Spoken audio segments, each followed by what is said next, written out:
Good morning everyone. Welcome back to our online classes. Last week we have started our third lesson of geography, that is mineral and power resources. Till now we have discussed about different power resources as well as minerals, definition of minerals as well as classification of minerals on the basis of their properties, how they are found, which type of rocks are there which has abundant amount of these minerals. Now yesterday we have discussed about some conventional sources of energy, which we are using from a long time ago, जो काफी लंबे समय से इस्तेमाल कर रहे हैं. और whenever we are going through the Hindi word for it, परंपरागत, तो उससे थोड़ा और आसान हो जाता है हमारे लिए समझना कि काफी लंबे समय से. उसमें हमने जो डिस्कस किए थे उसमें हमारे पास था फायरवुड. एक तो लकड़ी जो गांव में, रूरल एरियाज में, विलेजेस में बात करें 50% जो हमारे पास एनर्जी की जरूरत है वो किससे पूरी होती है, खासकर खाना बनाने में, या फिर जस्ट टू प्रोवाइड हीट. अगर हम समर और विंटर की बात करें, विंटर में जो हमारे पास रिक्वायरमेंट है वो सारी किससे फुलफिल होती है, जो फायरवुड है, जंगलों से लकड़ी इकट्ठी करके. देन आफ्टर फोसिल्स, हमने फोसिल्स के बारे में पढ़ा, the remains of plants and animals which are buried in the earth crust millions of years ago. Then after they are transformed into the fossil fuels like coal, petroleum, diesel, etc. तो हमने उसके बाद जो next हमारे पास था वो है हमारे पास हाइडल पावर. ये भी किसका है, ये हमारे पास कन्वेंशनल का है क्योंकि काफी लंबे समय से इसको इस्तेमाल कर रहे हैं. How the energy generated, hydel के साथ इसको हाइड्रो पावर भी बोल सकते हैं, विच जनरेटेड थ्रू वाटर. हमारे पास डैम बना के उसके बाद पानी को स्टोर किया जाए. Then this water is transported through the pipes to the turbines. Turbine चलाने के लिए पाइप के द्वारा उस पानी को पहुंचाया जाता है. Then after the turbines again transfer it to the generator to generate power. उसके बाद जनरेटर की तरफ उसको ट्रांसफर करने के बाद उसे इलेक्ट्रिसिटी जनरेट कर दी जाए.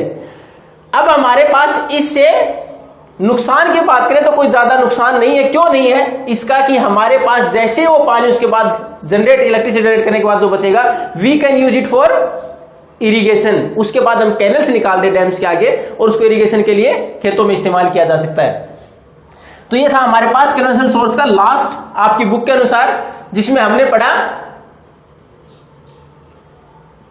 हमारे पास different sources of conventional source में coal, petroleum, natural gas and now hydel power. तो हमारे पास इसमें अगर हम हाइडल पावर की बात करें तो द लीडिंग प्रोड्यूसर है वर्ल्ड के अंदर वो है नॉर्वे, ब्राजील, चाइना. अगर हम इंडिया की बात करें तो हमारे पास बहुत सारे प्रोजेक्ट है, जैसे भाखड़ा नांगल, नागार्जुन सागर डैम, तो हम दामोदर वैली, तो जहां हमारे पास दामोदर नदी के ऊपर डैम बनाया गया है. तो हमारे यहाँ महत्वपूर्ण प्रोजेक्ट है जिसके द्वारा हम बिजली हमारे यहाँ हाइड्रो पावर के द्वारा जनरेट करते हैं. नेक्स्ट, अब हमारे पास है non conventional source of energy.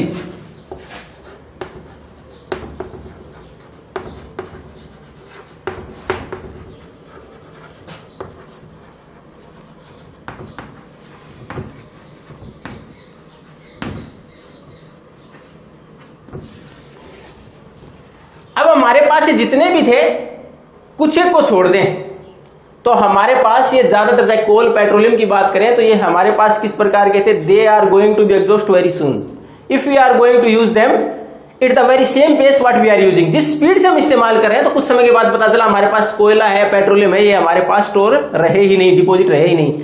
हम बहुत ज्यादा उससे को इस्तेमाल कर रहे हैं और हमारे पास जो डिमांड और सप्लाई का गैप है वो भी बहुत ज्यादा है. हमारी डिमांड धीरे धीरे पॉपुलेशन के अनुसार बढ़ती जा रही है, उतना हमारे पास स्टॉक नहीं है कन्वेंशनल सोर्स ऑफ एनर्जी का. तो हमारे पास प्रेशर किस चीज का बढ़ा, alternative sources to be find, कि हम अल्टरनेटिव ढूंढें किस प्रकार उनकी जरूरतों को वापस पूरा किया जा सकता है. फिर हमारे सामने कुछ सोर्सेज थे non conventional source of energy, जिनको कि हमने कुछ समय पहले से इस्तेमाल करना शुरू किया है. उसमें हम अगर बात करें जैसे सोलर एनर्जी,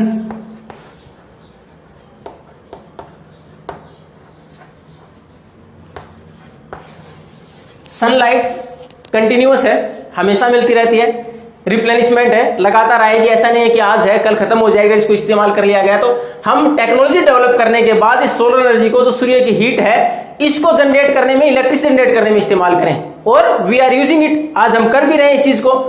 और इस चीज का आपने अगर परसों ही एक प्रोजेक्ट देखा हो, हमारे यहां प्रधानमंत्री जी ने 700 मेगावाट का एक प्रोजेक्ट ये सोलर एनर्जी के लिए कहां है? अभी हमारे पास इसकी फाउंडेशन रखी है, ये रखी है रीवा मध्य प्रदेश में। अब हमारे पास कुछ एक प्रोजेक्ट ऐसे जहां ट्रेनें भी जो डीजल और इलेक्ट्रिसिटी से चलती थी वो अब किससे चलेंगी? हमारे पास सोलर एनर्जी से चलेंगी। तो ये हमारे पास, अगर हम करंट की बात भी करें तो हमारे पास एशिया का सबसे बड़ा है, ये एशिया का सबसे बड़ा हमारे पास सोलर प्लांट जो लगाया गया है रीवा में, और जो जिसके द्वारा इलेक्ट्रिसिटी, इससे जनरेट इलेक्ट्रिसिटी के द्वारा, सोलर एनर्जी के द्वारा ट्रेनें चलाई जाएंगी। तो हमारे पास काफी कुछ डेवलपमेंट है सोलर एनर्जी में। दूसरा ये हमारे पास इसका पर्याप्त भंडार, यानी हमारे पास हम ट्रॉपिकल सब ट्रॉपिकल रीजन में आते हैं। अब ट्रॉपिकल और सब ट्रॉपिकल पहले पढ़ चुके हो ज्योग्राफी में। The areas around 10 degree latitude to 45 degree latitude, इसके बीच में जो आता है हमारा, वो सारा किस में आता है? ट्रॉपिकल और सब ट्रॉपिकल में आता है। तो उसके अंतर्गत आते हैं हम। We receive a abundant amount of heat, काफी मात्रा में हीट हमें मिलती है, जिसके द्वारा हम उस टेक्नोलॉजी का, इसका अगर आपने नाम पढ़ा हो तो उसमें फोटोवोल्टिक टेक्नोलॉजी, जिसके द्वारा हम इसको सोलर, जो हमारे पास हीट आती है, सन हीट है, उसको हम सोलर एनर्जी में कन्वर्ट कर सकते हैं। उसके द्वारा हम प्लेट्स लगा के आजकल घरों में भी इस्तेमाल कर रहे हैं। हमारे पास इसका पर्याप्त भंडार, यानी हमारे पास, क्योंकि हम ट्रॉपिकल सब ट्रॉपिकल दोनों रीजन में आते हैं, ट्रॉपिक ऑफ कैंसर भारत के बीचों बीच से निकलती है। इसका मतलब ट्रॉपिकल, और थोड़ा सा ऊपर चले जाए तो हमारे भारत का जो लास्ट है वो 37.6 लैटिट्यूड है, और 23 के ऊपर हमारे पास ट्रॉपिक ऑफ कैंसर, तो ये हमारा आता है सब ट्रॉपिकल में। तो हमारे पास काफी पर्याप्त हमारे पास सनलाइट है, जिसके द्वारा हम इसको जनरेट कर सकते हैं। दूसरा इसका एक बेनिफिट, ये पॉल्यूशन क्रिएट नहीं करती। हमारे पास एक बेनिफिट, और एक तो हमारे पास पर्याप्त है, अच्छे से जनरेट करके बाकी प्रोजेक्ट में इस्तेमाल कर सकते हैं। दूसरा पॉल्यूशन नहीं होता। नेक्स्ट, विंड एनर्जी के बाद विंड पावर और विंड एनर्जी, हमारे पास सोलर एनर्जी के बाद दूसरा विंड एनर्जी या विंड पावर।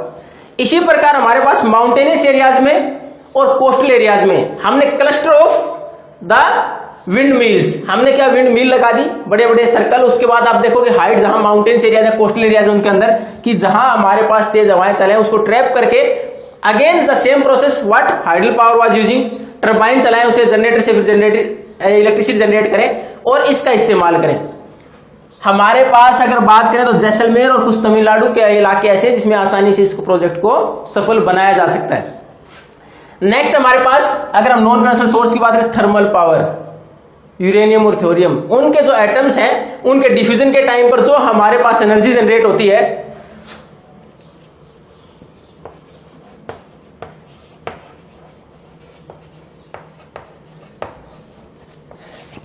उनके जब एटम को ब्रेक किया जाए, उनसे जो जनरेट होती है इलेक्ट्रिसिटी, उसको न्यूक्लियर पावर प्लांट में इस्तेमाल किया जा सकता है, जिसके द्वारा इलेक्ट्रिसिटी जनरेट करके it can be supply to other purposes, either it's for industries और फॉर डोमेस्टिक पर्पस। तो हमारे पास ये कुछ non conventional source of energy है। जो रिमेनिंग हमारे पास और बाकी के हैं, चाहे जियोथर्मल है, चाहे टाइडल एनर्जी है, चाहे बायोगैस है, उसके द्वारा हम एनर्जी जनरेट कर सकते हैं। We are going to continue in the next class. Today we have discussed one conventional source of energy, hydel power. Before this we have discussed in the last class regarding the coal, petroleum, natural gas. Then after non-conventional source of energy, solar energy, wind energy and nuclear power. In the next class we are going for the remaining one. Thank you and have a nice day.